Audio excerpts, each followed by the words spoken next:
मैं हूँ वर्षा Gupta 10th class के लिए एक और वीडियोस लेकर आई हूँ आनुवांशिकता एवं जैव विकास के चैप्टर से रिलेटेड। देखिए, आनुवांशिकता एवं जैव विकास चैप्टर बहुत ही इंपॉर्टेंट चैप्टर है। इस चैप्टर से क्वेश्चंस बहुत ज़्यादा पूछे जाते हैं। जो क्वेश्चंस इस टाइप से आते हैं, देखिए ये इंपॉर्टेंट क्वेश्चंस है, इनको ध्यान में रख के करिएगा। फर्स्ट क्वेश्चन इज, यदि एक लक्षण ए अलैंगिक प्रजनन वाली समष्टि के 10% सदस्यों में पाया जाता है तथा लक्षण बी उसी समष्टि में 60% जीवों में पाया जाता है, तो कौन सा लक्षण पहले उत्पन्न हुआ होगा। इसमें ये बताया जा रहा है कि दो समष्टियाँ दी गई हैं, एक ए है और दूसरी बी है, ठीक है। और पूछा जा रहा है कौन सी है अलैंगिक प्रजनन वाली समष्टि, कौन सी समष्टि कही जा रही है, अलैंगिक प्रजनन वाली समष्टि। पूछा जा रहा है कि अलैंगिक प्रजनन वाली जो समष्टि है उसमें लक्षण ए और बी दो लक्षण दिए गए हैं। पूछा जा रहा है कि यदि ए लैंगिक प्रजनन वाली समष्टि में 10% सदस्य पाए जाते हैं, 10% सदस्यों में पाया जाता है और बी में 60% जीवों में पाया जाता है, तो कौन सा लक्षण पहले उत्पन्न होगा, ये आपको आंसर में देना है। देखिए इसका आंसर करते हैं हम लोग। इसका आंसर है पहले उत्पन्न होगा, यानी बी लक्षण, यानी जो ये बी लक्षण है ये क्या होगा, पहले उत्पन्न होगा। इसका प्रतिशत ज़्यादा है, प्रतिशत कितना है इसका, 60% है, इसलिए लक्षण पहले उत्पन्न होगा।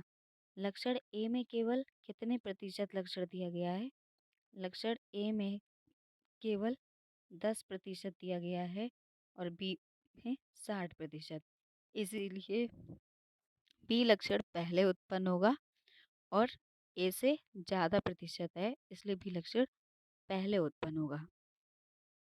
ए केवल प्रतिशत जीवों में है।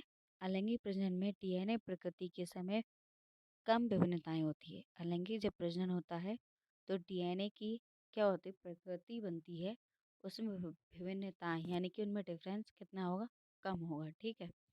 इसी वजह से, इसी कारण से बी लक्षण 60% है जीवों में, इसलिए ये पहले उत्पन्न होगा और ज़्यादा भी है। आ जाइए अब नेक्स्ट क्वेश्चन पर। नेक्स्ट क्वेश्चन देखते हैं। नेक्स्ट क्वेश्चन कह रहा है कि विभिन्नताएं उत्पन्न होने से, नेक्स्ट क्वेश्चन है हमारा कि विभिन्नताएं उत्पन्न होने से किसी स्पीसीज का अस्तित्व किस प्रकार बढ़ जाता है। जैसे कि विभिन्नताएं मतलब जिन लोगों में अलग अलग डिफरेंट, मतलब जो भी स्पीसीज हैं, स्पीसीज में अगर विभिन्नताएं उत्पन्न होंगी तो स्पीसीज का अस्तित्व किस प्रकार बढ़ जाएगा। पीढ़ी दर पीढ़ी जीवों के अनुसार स्वयं में बदलना पड़ता है। ये वातावरण के अनुसार अनुकूलित होने पर ही जीवित रह सकते हैं। देखिए, जब पीढ़ी दर पीढ़ी जीवों के अनुसार जब बदलता है, ठीक है, और ये वातावरण के अनुसार अनुकूलित होने पर ही जीवित रह सकते हैं। देखिए, हर जीव अपने अनुकूल, अपने वातावरण वातावरण को अपने अनुकूल, वातावरण के अनुकूल हो जाता है, ठीक है। इसी रीज़न से क्या करता है, जीव हर स्थिति में रह लेता है। अतः विभिन्नताओं के उत्पन्न होने से किसी स्पीशीज का अस्तित्व बदल जाता है, तो ये लैंगिक जनन में उत्पन्न होती है। ये मोस्ट इम्पॉर्टेंट है, पूछा जा सकता है ये कहाँ उत्पन्न होती है, लैंगिक जनन में उत्पन्न होती है। अब हम नेक्स्ट क्वेश्चन पर आते हैं। नेक्स्ट क्वेश्चन देखिए। नेक्स्ट क्वेश्चन पूछा जा रहा है आपसे कि मेंडल के प्रयोग द्वारा कैसे पता चला कि लक्षण प्रभावी अथवा अप्रभावी होते हैं। देखिए, मैंने चैप्टर 10 वाला ये चैप्टर 10 क्लास को पढ़ाया था और मैंने प्रभावी अप्रभावी लक्षण दोनों पढ़ाए थे आप लोगों को। और इसमें यही पूछा जा रहा है कि मेंडल के प्रयोग द्वारा कैसे पता चला कि लक्षण प्रभावी तथा अप्रभावी होते हैं। ये क्वेश्चन बहुत ही इम्पोर्टेंट क्वेश्चन है, BIMP क्वेश्चन है, ठीक है। और इस क्वेश्चन से पूछा, ये क्वेश्चन जरूर आ सकता है पेपर में। देखिए, मैंने बताया था कि मेंडल ने बौने व लंबे, ठीक है, बौने व लंबे मटर के पौधे का संकरण किया। ठीक है, ये बात क्लियर है सबको। जिसमें F1 पीढ़ी है आपकी, यानी प्रथम पीढ़ी।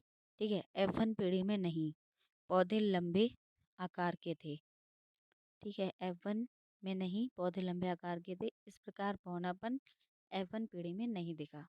यानी जो आपकी मैंने बताया था कि जो प्रथम पीढ़ी है आपकी, F1 पीढ़ी है, उसमें सारे लक्षण कैसे थे? प्रभावी लक्षण थे। और इसमें जब बौनेपन नहीं दिखा, यानी पौधे लंबे आकार के थे सारे, इसी वजह से इसमें बौनापन नहीं दिखाई दिया इस पीढ़ी में। और इसीलिए इस F1 पीढ़ी में केवल प्रभावी लक्षण थे। इसके पश्चात उसने दोनों तरह के पैतृक पौधों तथा F1 पीढ़ी का स्वपरागण, मैंने बताया था कि स्वपरागण कराएंगे F1 पीढ़ी का, तब हमें पौधे लंबे और बौने दोनों तरीके के प्राप्त होंगे। यानी स्वपरागण कराया। अब उत्पन्न F2 के सभी पौधे लंबे नहीं थे, यानी कुछ बौने थे और कुछ लंबे पौधे थे। इसका निष्कर्ष निकला कि लंबे होने का लक्षण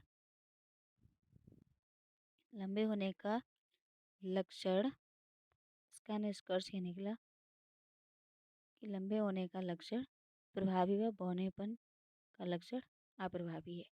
इसी वजह से हमें पता चला कि मेंडल ने जो प्रयोग किया उसमें लक्षण प्रभावी अप्रभावी दोनों प्रकार के थे।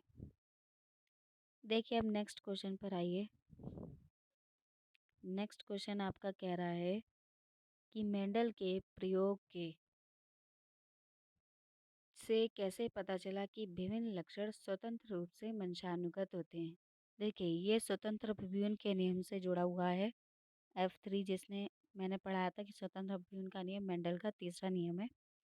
उसी में बताया कि मेंडल ने गोल बीज वाले लंबे पौधों का झुर्रीदार बीज वाले बिने पौधों से, सॉरी बौने लिखा है यहाँ पे, बौने, ये बिने नहीं है यहाँ पर, यहाँ पे सही कर लीजिएगा, बौने पौधे हैं। ठीक है,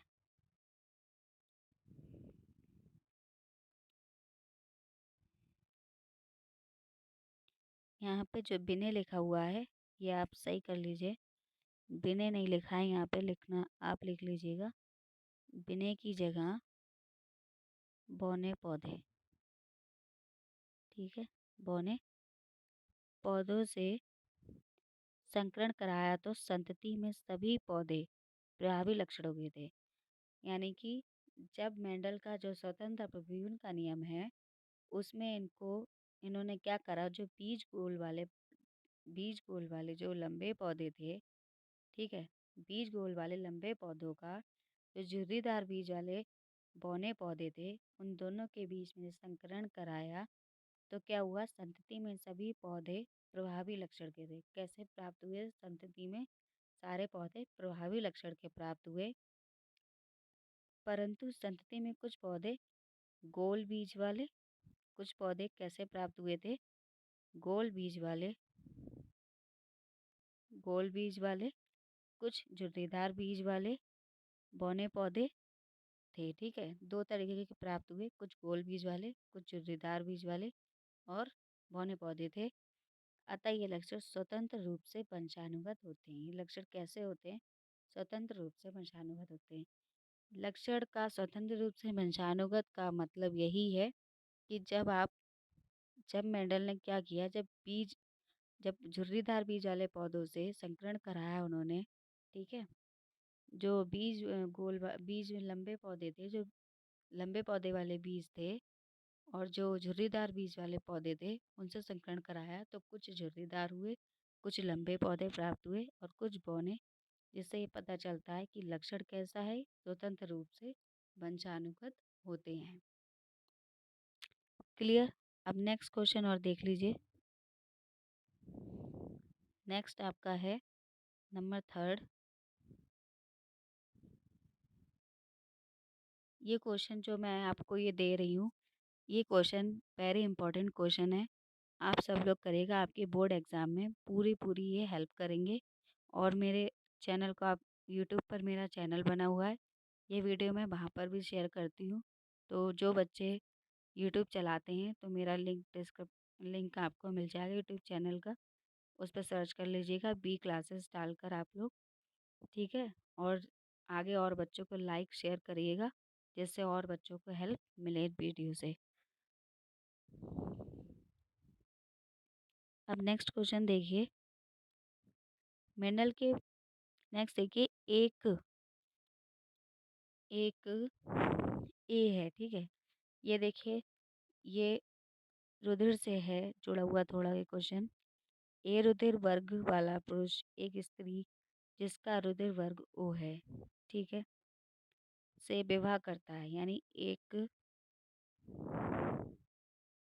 एक पुरुष है जिसका रुधिर वर्ग क्या है, ए है, और जो रुधिर वर्ग ओ से विवाह करता है, ओ से, यानी एक स्त्री है जिसका रुधिर वर्ग ओ है जिससे वो विवाह करता है, उनकी पुत्री का रुधिर वर्ग क्या प्राप्त होता है, ओ होता है, ठीक है।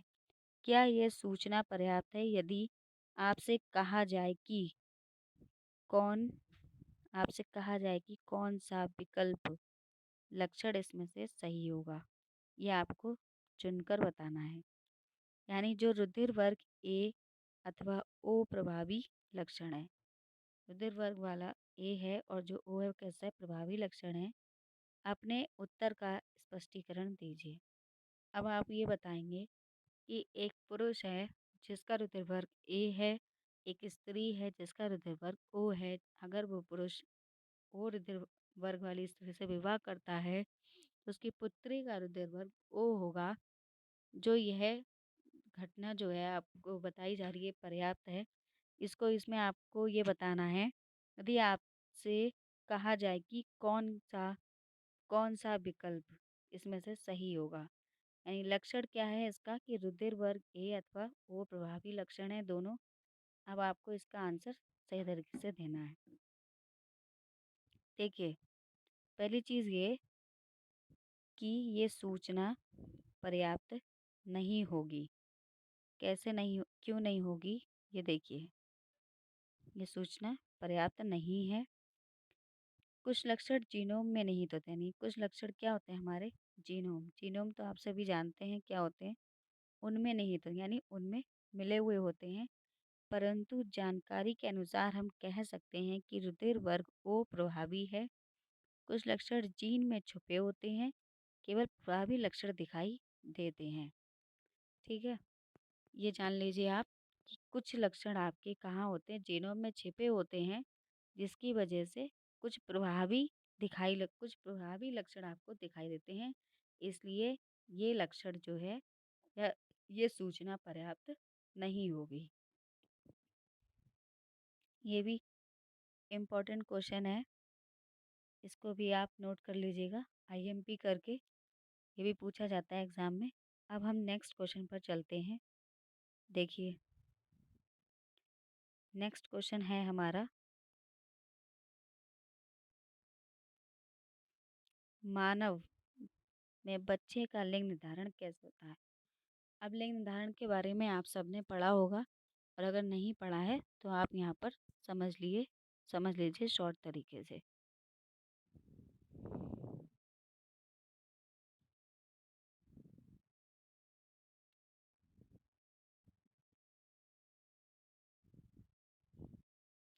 ये आपको लाइव वीडियो मिल रही है, ठीक है। इसके बाद मैं जो हूँ आपको और भी ऐसी लाइव वीडियोस देती रहूँगी, जिससे आप लोगों को हेल्प मिलती रहे आपके एग्ज़ाम में, और आप सभी के एग्ज़ाम होंगे। इसलिए आप ये मत सोचिएगा कि आपके एग्ज़ाम नहीं होंगे। आ जाइए इस क्वेश्चन पर देखते हैं कि मानव में लिंग निर्धारण कैसे होता है। देखिए, बच्चे में लिंग गुणसूत्र निर्धारित करता है। ये समझ लीजिए इसको शॉर्ट तरीके से कि जो बच्चे का लिंग है, ठीक है, उसके जो गुणसूत्र होते हैं बच्चे में लिंग गुणसूत्र निर्धारित करता है, ठीक है। अगर आप लोगों को कम थोड़ा इसमें दिख रहा हो तो अपनी मोबाइल की क्वालिटी बढ़ा लीजिएगा, ठीक है। निर्धारित करता है, मानव में गुणसूत्र लिंग निर्धारण को निर्धारित करता है। मानव में गुणसूत्र के ये सभी को पता है कि 23 जोड़ी होते हैं, जिसमें जिनमें से एक जोड़ा क्या होता है, लिंग गुणसूत्र का होता है। यानी एक जोड़ा आपके लिंग गुणसूत्र का होगा। देखिए, आप सब एक बात ये जानते हैं कि मानव में, इतना आप सब जानते हैं कि मानव में, देखिए मैं आपको सही तरीके से समझा देती हूँ। मानव में गुणसूत्र कितने होते हैं, ये देख लीजिए आप। ये सभी जानते हैं कि 23 गुणसूत्र होते हैं। इसमें से एक जोड़ा किस चीज़ के लिए होता है,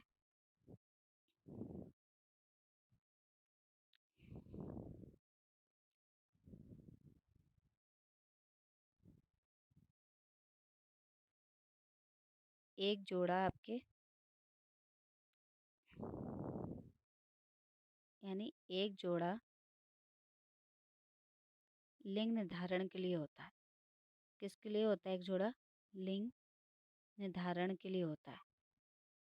ठीक है, तो इसी से आप समझ लीजिए कि मानव के 23 गुणसूत्र होते हैं। यानी हमारा गुणसूत्र है, जो एक गुणसूत्र है इसमें से, यानी 22 को 22 गुणसूत्र रखिए, एक गुणसूत्र को हटा दें तो वो एक गुणसूत्र का जो जोड़ा होता है वो हमारे लिंग निर्धारण के लिए होता है। ठीक है, ये बात आपको क्लियर हो गई। अब आपको समझ आ गया होगा कि मानव में बच्चे का लिंग निर्धारण कैसे होता है। और देख लीजिए, निर्धारण में लिंग गुणसूत्र, ये भी आपको पता है कि जोड़ा लिंग गुणसूत्र का होता है। ठीक है, स्त्रियों में लिंग गुणसूत्र, ये बात भी आप सब जानते हैं कि स्त्रियों में लिंग गुणसूत्र क्या होता है, एक्स एक्स होता है। ये आपका फीमेल का है। ठीक है, फीमेल में आप सभी को पता है, जो फीमेल होती हैं, देखिए लिख लीजिए यहाँ पे, जो फीमेल हैं उनमें एक गुणसूत्र लिंग गुणसूत्र होता है एक्स एक्स। लेकिन पुरुषों में लिंग गुणसूत्र यानी मेल होते हैं जो, उनका जो गुणसूत्र होता है वो एक्स वाई होता है।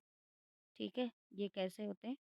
ये फीमेल का एक्स लिंग गुणसूत्र है, मेल का लिंग गुणसूत्र एक्स वाई होता है। सभी बच्चे माँ से एक्स गुणसूत्र, बच्चों में जो है माँ से गुण, यानी सभी बच्चे होते हैं, ठीक है, जिनमें माँ से गुणसूत्र एक्स पाया जाता है। परंतु पिता से एक्स या वाई, कोई भी इस प्रकार पिता का गुणसूत्र निर्णय लेता है कि बच्चा बेटा है या बेटी। अगर यानी समझ लीजिए कि सभी बच्चों में माँ से एक्स गुणसूत्र जाता है, पिता से एक्स भी जा सकता है और वाई भी। यानी पिता से अगर वाई जाएगा तो बेटा होगा या बेटी, ये पता चलता है। एक्स जाता है तो वाई के, यानी माता का एक्स गुणसूत्र और पिता का वाई गुणसूत्र मिला के आपको पता है क्या होगा, बेटा होगा। ठीक है, और अगर माता का एक्स गुणसूत्र मिलाते हैं और पिता का एक्स लेते हैं तो क्या होता है, बेटी। ये चीज़ आप अच्छी तरीके से समझ गए होंगे। ठीक है, और मैंने क्लास में भी आप लोगों को ये चीज़ समझाई थी। अब अगर किसी को कोई भी प्रॉब्लम हो, समझ में ना आ रहा हो किसी भी तरीके से, तो आप मुझे कमेंट बॉक्स में करके बता दीजिएगा। कमेंट सेक्शन में मेरा यूट्यूब पे जो चैनल है उसमें कमेंट करके मुझे बताइएगा। और भी जो वीडियोस आपको देनी है बना करके मुझे बता दीजिएगा, और कौन कौन से चैप्टर्स की आपको मैं वीडियोस बनाकर दे सकती हूँ। ठीक है, अगर वीडियो अच्छी लगी हो तो लाइक कमेंट एंड शेयर ज़रूर करिएगा। Thank you for watching this video.